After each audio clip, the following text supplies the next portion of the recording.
kind of want to dive right into my message this morning. I got a lot of ground to cover. Wasn't the last couple weeks with Rick, wasn't that great, y'all? I don't know if y'all that were here, but oh, man.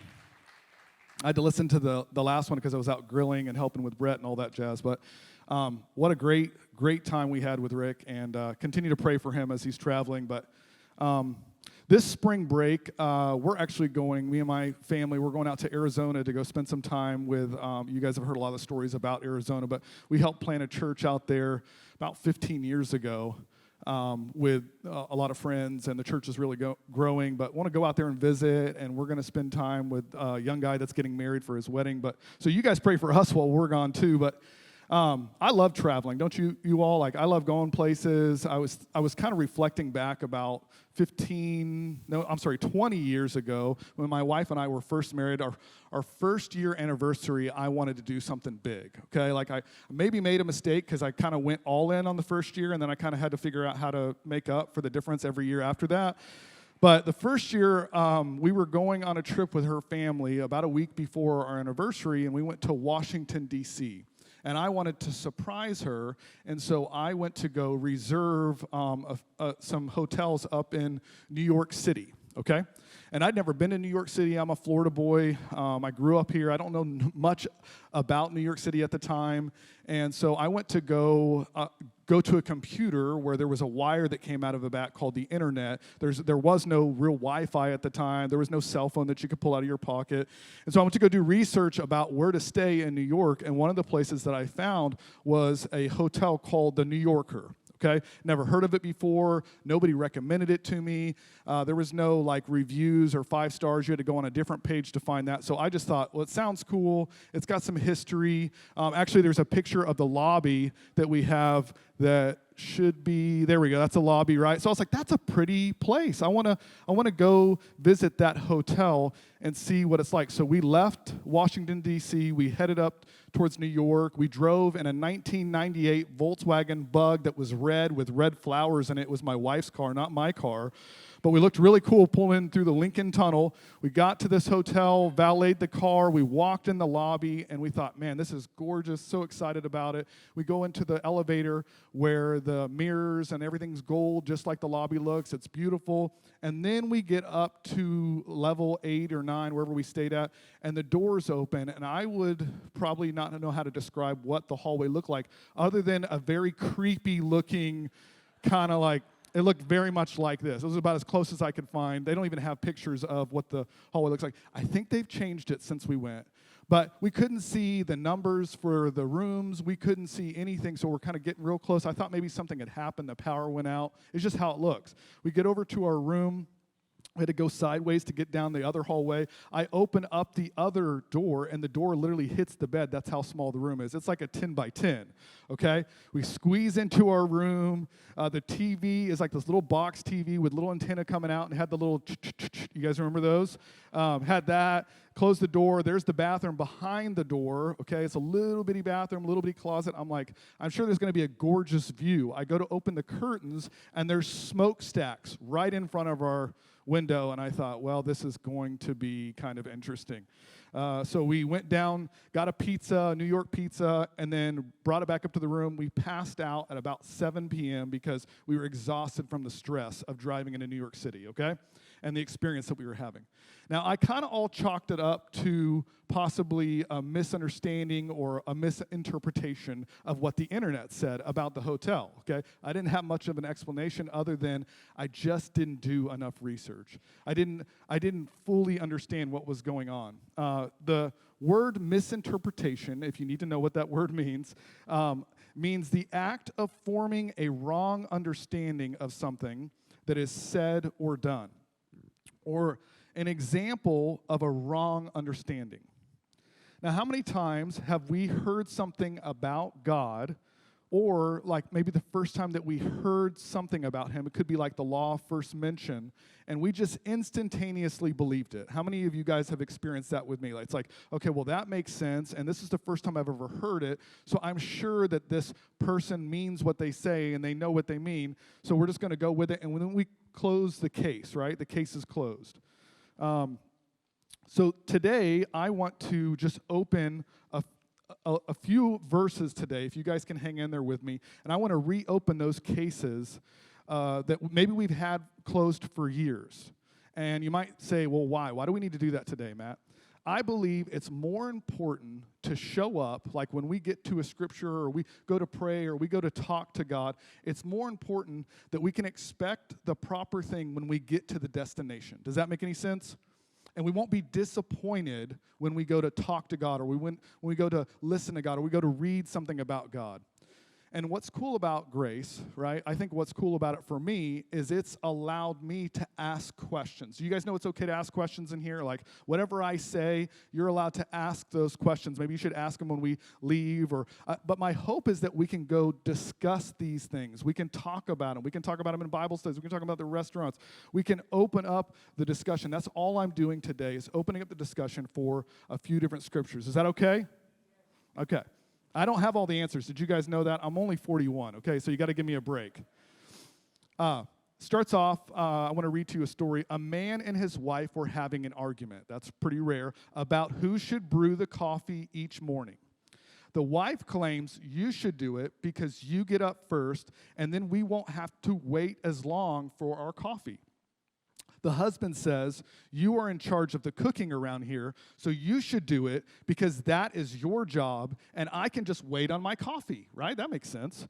The wife replied, no, you should do it, and besides, in the Bible, it says that a man should make the coffee. The husband replies and says, you are crazy. It doesn't say that anywhere in the Bible. So she goes and gets her Bible, she opens it up, and sure enough, on multiple pages, it says, he brews.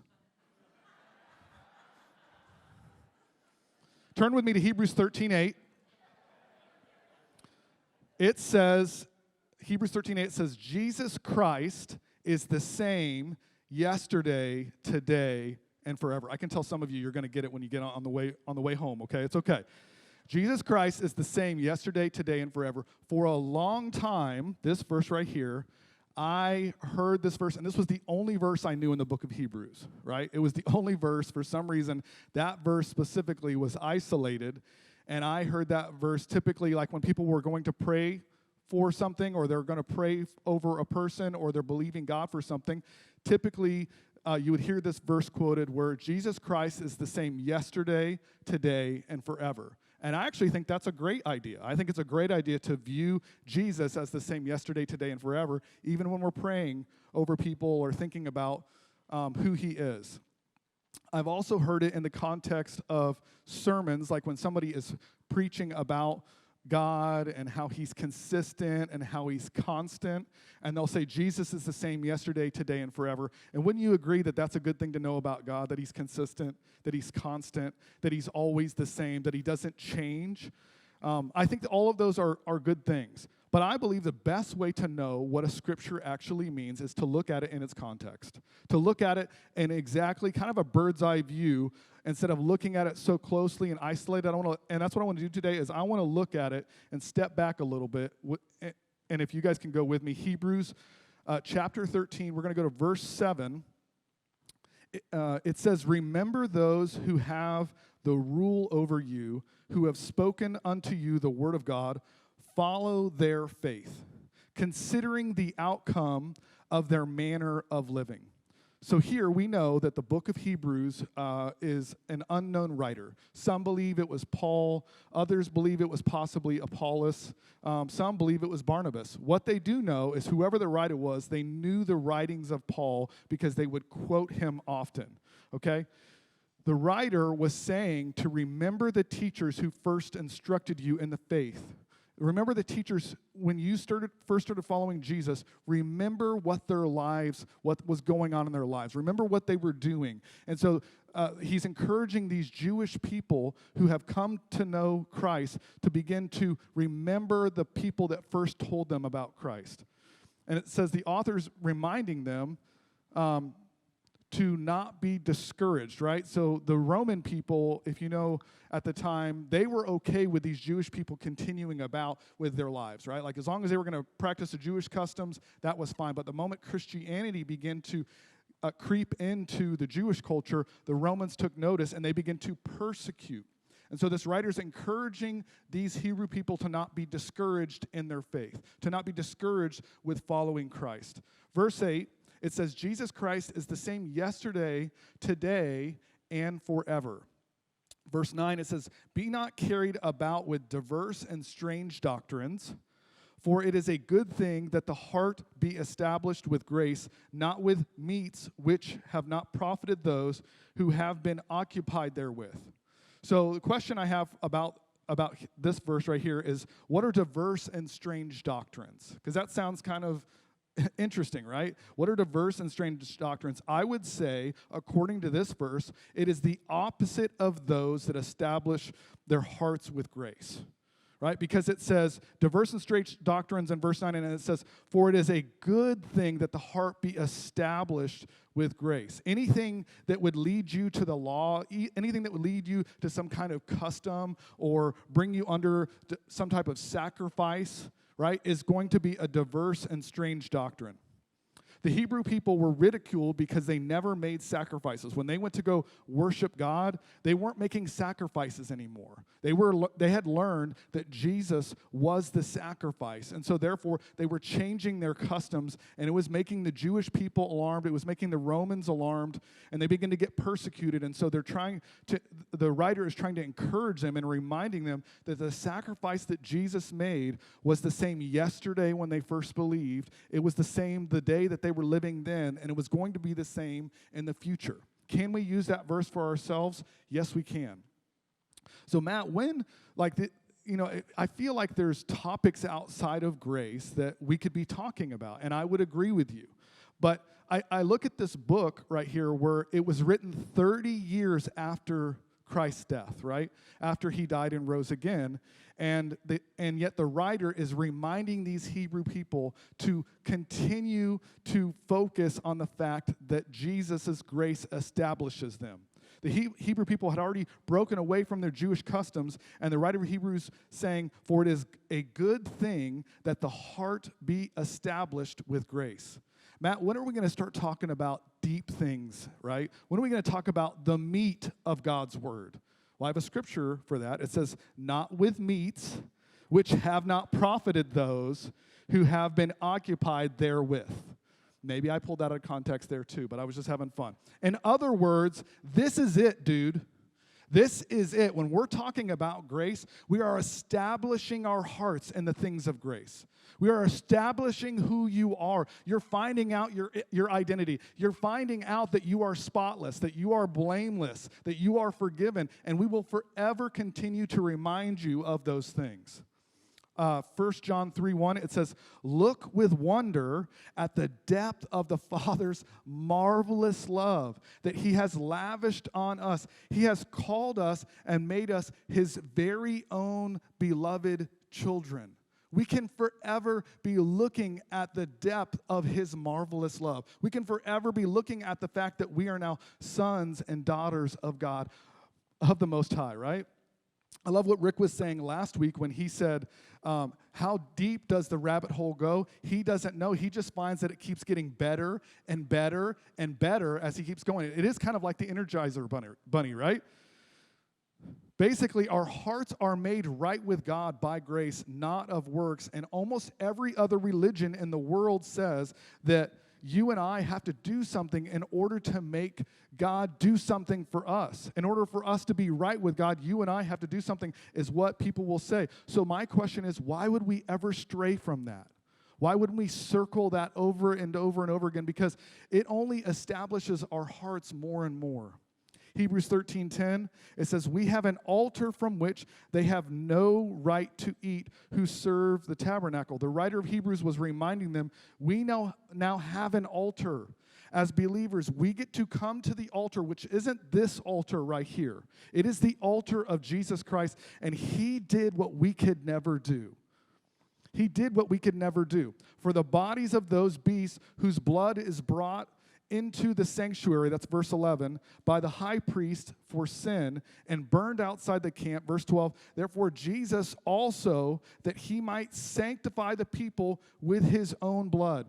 If you still are trying to become sanctified in your own works, you are wasting your time. You are actually practicing diverse and strange doctrines because you are still continuing to try and do what only Jesus' blood could do, which was to sanctify the people. Right? Let's continue. It says, verse 12, suffered outside the gate. Verse 13, let us go therefore unto him outside the camp, bearing his reproach.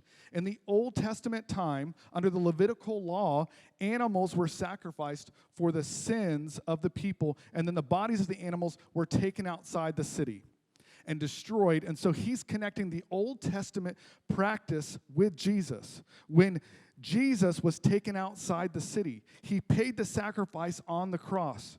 He ultimately paid for all sin. He sanctified us. Jesus and his sanctification is the same yesterday, today, and forever, is what the author is reminding him in this moment. Is that, you guys hanging in there okay? Okay. Another common lost in translation, right? Another common lost in translation scripture that I'd like to cover this morning is Matthew 18:19 through 20. New King James Version, it says, again I say to you that if two of you agree on earth concerning anything that they ask, it will be done for them by my Father in heaven. For where two or three are gathered together in my name, I am there in the midst of them. Now, first of all, I want you to know I love those two scriptures. I love you, and I use those two scriptures often. Like if I'm out, if I'm out talking to somebody about God, I'm out at a restaurant, I'm at a Bible study, I'm at a small group, I've heard those scriptures quoted, and I've quoted them myself, and so I am with you if you still quote these scriptures. Does that make sense? But this verse, these two verses, cannot be considered a proverb or like a fortune cookie type thing where you can isolate these two scriptures. They're not to be isolated, even though I love to, and I've heard them often isolated. Jesus said, where two or three are gathered in his name. So I kind of just want to pose a few rhetorical questions, if you guys can hang in there with me, okay? A couple questions to ask about these two verses. So does this still apply if we go over three people, right? Like, will his presence still be in the midst of us if we go, because right now we're over three people. Did you guys realize that? Like, I'm hoping Jesus is still hanging in there with us because we're way over three people. Like, in other words, is there a cap to how many people can be in the midst of him, right? Another question I'd ask is, why would it take two or three believers to be gathered together for Jesus to be in the midst? Why does it take two or three? Could it be one? Is there a possibility? The third thought I also have is, isn't he already present with each individual believer? Isn't he already present with each individual believer? The fourth thing I would say is, do we really think that the level of Jesus goes up when there are more believers in the same room? Do we really think that? Do we really believe that? Because if that were true, I have a few verses to question. I don't think these are in your notes, and I don't think they're on there. You're welcome to write them down if you want, but I'm going to run through them real quick. Matthew 28:20, it says, I am with you always. That was Jesus talking. Romans 8:10, it says, and Christ lives within you. 2 Corinthians 4:6 through 7, the treasure in earthen vessels. Galatians 1:15 through 16, it says, his son in me. Galatians 2:20, it is Christ who lives in me. Galatians 4:19, Christ is formed in you. Ephesians 3:17, Christ may make his home in your hearts. Colossians 1:27, Christ in you. 1 John 5:14 through 15, this is where I believe we should live. In the Passion Translation, it says, since we have this confidence, we can also have great boldness before him, for if we ask anything agreeable to his will, he hears us. And if we know that he hears us in whatever we ask, we also know that we have obtained the request we ask of him. Here's what I can tell you today, is we can know today that he hears us all by ourselves. You don't have to worry. I got to call this other person so that we can pray together. He hears you right where you're at. If you're isolated with Ryan out camping, right? He gets to talk to God all by himself, doesn't he? Right? If you're by yourself, the level of Jesus doesn't go up when there's more people in the room. One key ingredient to looking at this verse is most people would quote this verse if 2 or 3 are gathered together in his name. Wouldn't you agree? Like most people just start it there. But if you just go back a little bit, it says, again I say to you.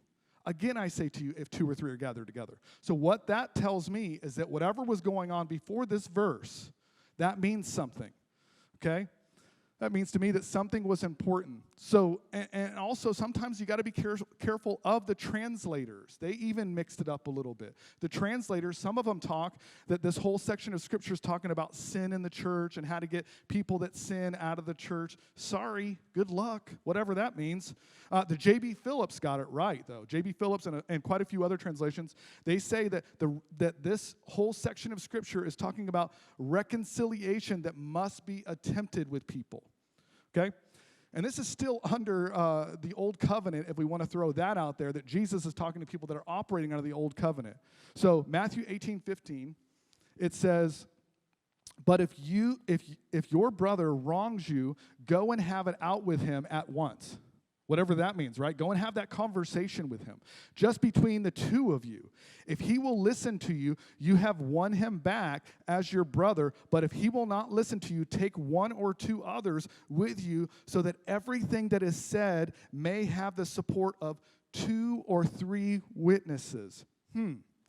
And if he still won't pay any attention, tell the matter to the church. And if he won't even listen to the church, then he must be to you just like a pagan or a tax collector. In other words, treat that person as if they were an unbeliever. Show them love. Show them grace. Show them mercy, because clearly they're not willing to reconcile the relationship with you, right? But it's talking about reconciliation between you and this other person, not between 2 or 3 are gathered in the same, and then the presence of Jesus goes up, right? It's a conflict resolution. Not, hey, we're having church because there's just 2 or 3. I think you could have church all by yourself. I don't know. I've been in the shower. I've sung to God. I feel like God's presence is there. Okay? You guys doing okay? How many of you guys remember the story that I told years ago? It was a news article about the thief. Do you guys remember the thief that broke into the house? Yep, that's what I thought. So the thief broke into this house and was cruising in the dark, assumed that nobody was home. He's digging in this box, and sure enough, as he's digging this box, he hears a voice. And the voice says, Jesus is coming. And the thief stopped, and he's like, I'm pretty sure I heard something. No, that's just my imagination. He went back to digging in the box. Sure enough, he hears the voice again. It says, Jesus is coming. He peered into the darkness. He could see kind of a cage over in the corner. He kind of walks over to the cage. He realized there is a parrot in the cage. Okay? So he says, did you say that? And the parrot kind of turned its head, how parrots do, right? And it says, yes. And the thief said, well, what is your name? And the parrot replied, well, my name is Moses. And the thief thought, what on earth? Like, what kind of owners would name their parrot Moses? And the parrot replied, the same kind of owners that would name their Rottweiler Jesus. And then the dog came up, and whether that's a true story or not, I will leave it there. John 10:10, it says, the thief does not come except to steal and to kill and to destroy. I have come that they may have life and that they may have it more abundantly. Now, I have a question. You're allowed to raise your hand in this church, okay? How many of you, and I've got both hands up, have ever believed that the thief is the devil? Has anybody ever believed that in here, okay? I'm in good company. Yes, okay, all right? The thief, right? For years, I heard that, I taught that, I believed that. I still sometimes assume it, right? And I would think, like, if anything bad happened as a believer, well, I would just blame it on the thief, right? Like, oh man, the thief comes to steal, kill, and destroy. I'm not going to blame it on God, so I at least got to blame it on the devil. It changed my mind when I read chapters 9 and chapters 10 all together. When I read those two chapters, it kind of helped me to understand it. There's no chance that we're ever going to try and read through all those chapters, so I'm going to paraphrase at least chapter 9, if you guys can hang in there. So Jesus was walking through the city, and his two disciples pointed out that there was a blind man there. And so Jesus saw the blind man. They had a conversation. Jesus decides, even though it was the Sabbath, to go ahead and heal the blind man. I feel like Jesus kind of set it up like that, but that's just me. So he heals the blind man in a kind of a strange way. He spit in mud, then he took his fingers and he rubbed it in the blind man's eyes. Then he encouraged the blind man, which I think any of you, if you ever do this, you should do. He said, go wash in the water over there. And so the blind man went and washed his eyes out. And then the blind man went throughout the town screaming and telling everybody that he was blind and now he can see. Now, he got in trouble by the Pharisees because everything runs through the Pharisees, right? Like in this town and in most towns back then, like they were a part of the central system, buying, selling, trading, everything, and just living. Everything went through them, and they were already watching Jesus, and they were seeing that he was tripping up and he was healing people on the Sabbath. And even the fact that he was healing people was debunking a lot of the things that they had already been teaching the people. So they brought this blind man in, and they scolded the blind man. The blind man kind of talked back to him. Then they brought his family in to find out if he really was born blind. Turns out he really was born blind, but they were nervous to really stand up to him. So then the Pharisees brought Jesus in, okay? And so Jesus was a little ticked off at this moment, okay? Because here he heals this blind man, and they want to scold him. They want to call the blind man a sinner, and they want to call Jesus a sinner. So he's talking to the Pharisees in this verse. It's John 10, verse 1. It says, most assuredly, I say to you, he who does not enter the sheepfold by the door, but climbs up some other way, the same is a thief and a robber. Verse 7, it says, then Jesus said to them, again, most assuredly, I say to you, I am the door of the sheep. All who ever came before me are thieves and robbers, but the sheep did not hear them. Right? Today, I suggest that the thief is not the devil. I'm just suggesting it, okay? I'm not going to take the devil away from all of you, but I'm suggesting that here, the thief is not the devil. Okay, the thief is not the devil, the thief is not the one who comes to steal, kill, and if your leg is hanging off the side of the bed, to grab your leg, right? Those are not, he's talking to the Pharisees right now. He's talking about the Pharisees, he's talking to the Pharisees, and so the thieves were the ones who would try to encourage people that instead of going through Jesus, to go another way, right? Verse 9, it says, I am the door. If anyone enters by me, he will be saved and will go in and out and find pasture. The thief, verse 10, this is the one we know, the thief does not come except to steal, kill, and to destroy. I have come that they may have life and that they may have it more abundantly. And I present that nowhere from Genesis to Revelation is the devil referenced as the thief. Nowhere is he referenced as the thief. Thieves put a false gospel on people. That's what Jesus is expressing. A gospel that all you have to do is follow the law like we do.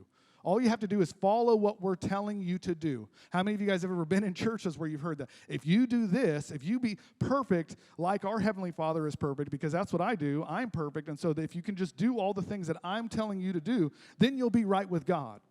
And that's called a thief, is what Jesus is expressing, right? Thieves make people feel as though that all they have to do is X, Y, and Z in order to receive something from God. But Jesus came to give. He came to give. He came not to take, and not to lay a heavy burden on anyone. Matthew 11:30, and we're closing with this. It says, I won't lay anything heavy or ill-fitting on you. It says, keep company with me, and you'll learn to live freely and lightly. And you might ask, Matt, why are all of these things important? I don't really know why you've even brought these scriptures up. I'm not really sure. So I told you about the hotel, right, where we landed, was called the New Yorker. Thankfully, I had also done more research and had reserved the Plaza Hotel for the next night, okay? So the next night, or the next morning, we get up and we head towards the Plaza. Now, I'd done my research. I'd done my due diligence. I had learned everything that I could learn about the Plaza. I knew exactly what kind of treatment we were going to get when we got to the Plaza Hotel. I'd seen it in movies. I'd heard about it. I'd talked to other people. I knew that when we pulled up, we were going to have to valet. They were going to valet our car. I knew they were going to be fighting over our bags as we walked in. I knew that the service when I walked up the front was going to be top-notch service. I knew what room we were going to have. I knew that Central Park was going to be right across the way, and we could see Central Park from our room. I knew the type of room that it was going to be. I knew the quality. I knew everything that I needed to know. And you want to know what we loved about that hotel so much? Was that I got exactly what I was expecting. I wasn't lost in translation. I wasn't confused about what we were going to be getting. The other hotel, absolutely. And I bring all these scriptures up because I want all of us to not be disappointed, to not go for years thinking all of these things. Like, I spent years commanding the devil to get away from me, right? I spent years studying my Bible so that I could be righteous, not only to find out that I already am righteous, I already am chosen, I already am spotless. I'm not working on those things, I already am. And I don't have to command the devil to flee from me. I'm sorry, he's a defeated foe. I don't read a whole lot about it in the New Testament. Amen? But I want to say those things so that we can all rest and we don't have to be lost with what Scripture says. Kind of begin to step back. And these are conversations I hope we can have outside of here. Amen? If you believe anything I say because I say it, you're a fool.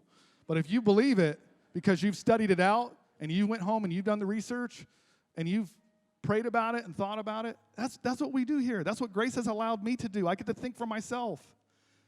Amen?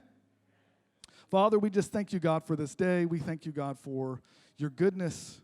We thank you, God, that you have hopefully opened some of our eyes to some of your truth, God. I thank you, God, as we wrestle with these things, as we better understand these things, God, we get to know that you're for us and you're not against us.